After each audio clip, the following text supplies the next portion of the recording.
Hello students, today we will discuss combustion and flame. Combustion एक chemical process है। Combustion में क्या होता है, कोई भी सब्सटेंस जब ऑक्सीजन के साथ रिएक्ट करेगा तो वो हीट प्रोड्यूस करेगा, उसको हम कंबशन बोलते हैं। और जो भी सब्सटेंस कंबशन प्रोसेस को फॉलो करते हैं, अंडरगो करते हैं, उनको हम कंबस्टिबल सब्सटेंसेस बोलते हैं। और फ्यूल एक कंबस्टिबल सब्सटेंस है। कंबशन के लिए 3 चीज़ें ज़रूरी हैं, एयर, फ्यूल और हीट। एयर का मतलब है ऑक्सीजन, फ्यूल का मतलब है जिस सब्सटेंस को हम जिसकी हेल्प से जलाएंगे, जैसे पेट्रोल है, डीजल है। और हीट का मतलब क्या है, इग्निशन टेम्परेचर। इग्निशन टेम्परेचर वो टेम्परेचर होता है, मिनिमम टेम्परेचर जिस पे जो ऑब्जेक्ट है वो फायर को कैच कर लेगा। The lowest temperature at which substance catches fire is called ignition temperature. Sun जो होता है उसके पास हीट होती है और लाइट होती है, ये ड्यू टू न्यूक्लियर रिएक्शन होती है। इस चीज़ को हम फर्दर क्लासेस में डिस्कस करेंगे। हिस्ट्री देखते हैं हम मैच स्टिक की। सबसे पहले इजिप्ट वाले लोगों ने मैच स्टिक का यूज़ किया। कैसे किया, पाइन वुड के स्मॉल पीसीज लिए, उनको सल्फ़र में डिप किया, तब मैच स्टिक बनाई। लेटर क्या हुआ, antimony try sulphide plus potassium chlorate plus white phosphorus with glue और स्टार्च, इनका यूज़ करके जो है मैच स्टिक बनाई गई। जिससे क्या हुआ, जब किसी रफ सरफेस के साथ इन सब को रब किया गया बना के, तो हीट प्रोड्यूस हुई। वाइट फॉस्फोरस ने इग्नाइट कर दिया और due to heat of friction के कारण जो है वो इग्नाइट कर पाया और वहाँ पे बर्निंग स्टार्ट हो गई। लेकिन इससे क्या प्रूव हुआ यहाँ पे कि वाइट फॉस्फोरस जो है डेंजरस प्रूव हुआ। इवन ये जो वर्कर्स थे वहाँ पे जो काम कर रहे थे इस फील्ड में, यहाँ पे उनको भी अफेक्ट कर रहा था। तो अब हम जो क्या यूज़ करते हैं, antimony trisulphide plus potassium chlorate, और जो रबिंग सरफेस बनाया जाता है वो powdered glass plus little red phosphorus के साथ बनाया जाता है, ना कि वाइट फॉस्फोरस का। अब देखो, ये एंटीमनी ट्राइसल्फाइड और पोटेशियम क्लोरेट जब इसके साथ रब किया जाएगा पाउडर्ड ग्लास और लिटिल रेड फॉस्फोरस के साथ, तो वो वाइट फॉस्फोरस में कन्वर्ट कर देगा रेड फॉस्फोरस को, जो कि क्या करेगा, इग्नाइट कर देगा, हमें बर्निंग प्रोड्यूस करवा देगा। पर ये हार्मफुल नहीं हो पाया क्योंकि यहाँ पे हमने यूज़ क्या किया है, रेड फॉस्फोरस यूज़ किया है, जो कि लिटिल अमाउंट में यूज़ किया है। क्वेश्चन क्या आता है कि अब जो हम यूज़ करते हैं उसमें रबिंग सरफेस के मटेरियल कौन कौन से होते हैं, तो आंसर आएगा पाउडर ग्लास और लिटिल रेड फॉस्फोरस। आगे देखो, आप एक एक्सपेरिमेंट करके देखना। आपने एक पेपर लिया, उसको कोन शेप में बनाना और उसके अंदर पानी डालना। एक खाली पेपर लेना, उसको कोन शेप में बनाना। दोनों को बर्न करके देखना। जो खाली पेपर है वो जल जाएगा, लेकिन जो पानी वाला पेपर है वो नहीं जल पाएगा, क्योंकि उसकी जो हीट सप्लाई करवाई हमने पेपर के ऊपर वो सारी पानी को पहुंच जाएगी by the help of conduction process.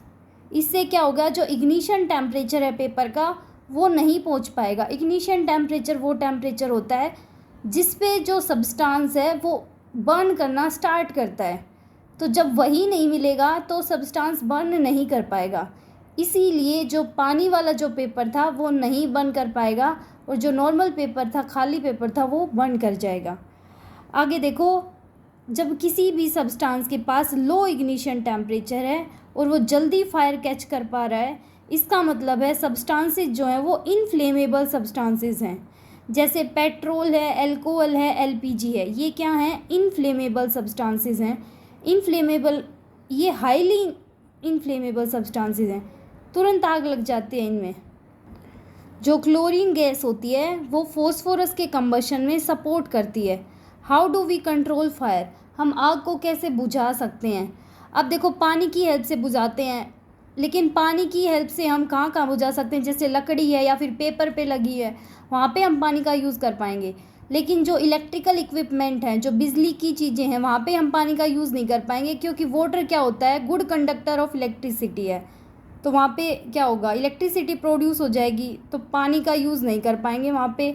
ना ही ऑयल और पेट्रोलियम के केस में, क्योंकि क्या होता है, पानी हैवी होता है इन कंपैरिजन टू ऑयल। और क्या होगा, ऑयल ऊपर रह जाएगा, पानी नीचे रह जाएगा। ऑयल के ऊपर आग जलती रह जाएगी, वो आग तो बुझी नहीं क्योंकि पानी नीचे है, तो इसका भी कोई बेनिफिट नहीं होगा। इसीलिए हम पानी की जगह हम CO2 का यूज़ करते हैं in case of petrol, electrical equipment और इनफ्लेमेबल मटेरियल्स, वे मटेरियल्स जो जल्दी फायर को कैच कर लेते हैं।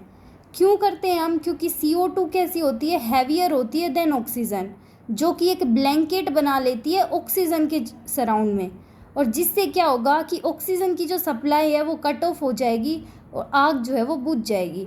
क्योंकि हमने पढ़ा था फ्यूल, एयर और हीट वो किसके लिए ज़रूरी होते हैं? आग को जलाने के लिए। तो यहाँ पे ऑक्सीजन की सप्लाई कट हो जाएगी, इसका मतलब क्या है कि आग बुझ जाएगी। CO2 को हाई प्रेशर के ऊपर स्टोर किया जाता है, जो कि लिक्विड सिलेंडर के अंदर होती है। Stored high pressure as a liquid in cylinder. CO2 क्या होती है?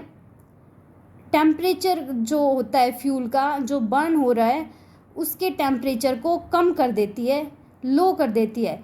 इसका मतलब है वो इग्निशन टेम्परेचर को डाउन में ले आएगी। अब बताओ, इग्निशन टेम्परेचर ही डाउन आ जाएगा तो सब्सटेंस बर्न कैसे कर पाएगा? क्योंकि हमें मिनिमम टेम्परेचर तो चाहिए ना बर्न करने के लिए। अगर वो डाउन ही चले जाएगा तो बर्न नहीं कर पाएगा। इसलिए CO2 को एक्सीलेंट फायर एक्सटिंग्विशर बोलते हैं। अब देखो, हम CO2 को रिलीज़ कैसे करवा सकते हैं?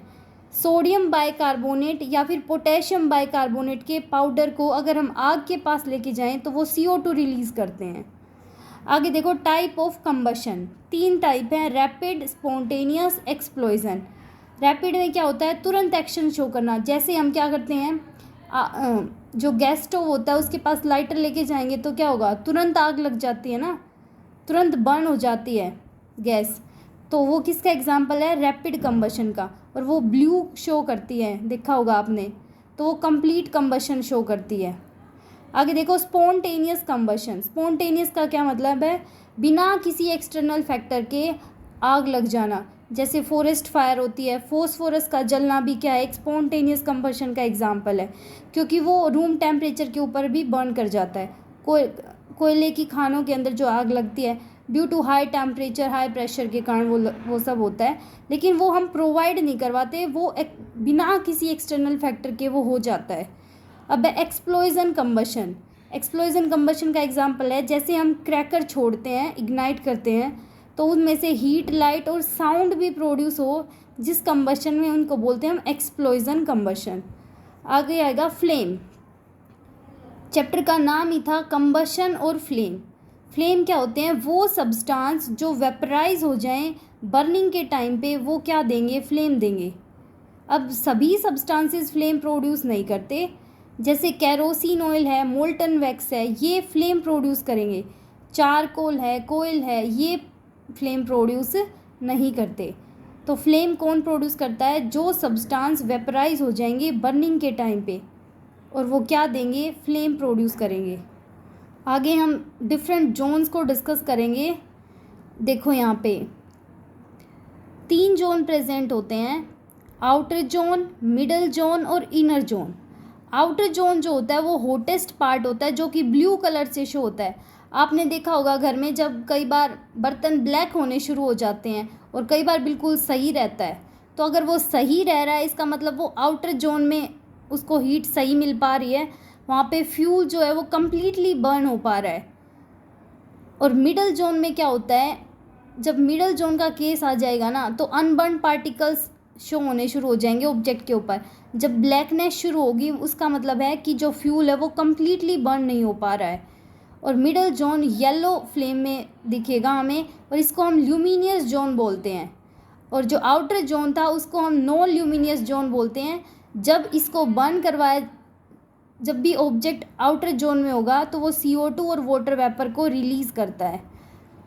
जो इनर जोन होता है वो सबसे कूलेस्ट होता है, डार्क जोन बोलते हैं, सबसे कम हॉट होता है। कूलेस्ट का मतलब ही लीस्ट हॉट हो गया। ये ब्लैक होता है और यहाँ पे लीस्ट हॉटनेस होती है। इनर जोन के तरफ से कोई भी लाइट एमिट नहीं होती। सबसे ज़्यादा जो लाइट है वो आउटर जोन देगा, फिर मिडल जोन देगा, फिर इनर जोन देगा। इनर जोन से तो कोई भी लाइट एमिट नहीं होती। जो गोल्ड स्मिथ होते हैं ना, सुनार जिनको बोलते हैं, वो क्या करते हैं? जो सिल्वर और गोल्ड को क्या करते हैं? मेल्ट करते हैं तो वो आउटर जोन से करते हैं ये सब। अब आता है कैलोरीफिक वैल्यू। इसका मतलब होता है कि amount of heat energy produce on complete combustion of 1 kg of a fuel, कि 1 kg फ्यूल जब जलेगा तो कितनी एनर्जी प्रोड्यूस होगी, उसको बोलते हैं हम कैलोरीफिक वैल्यू।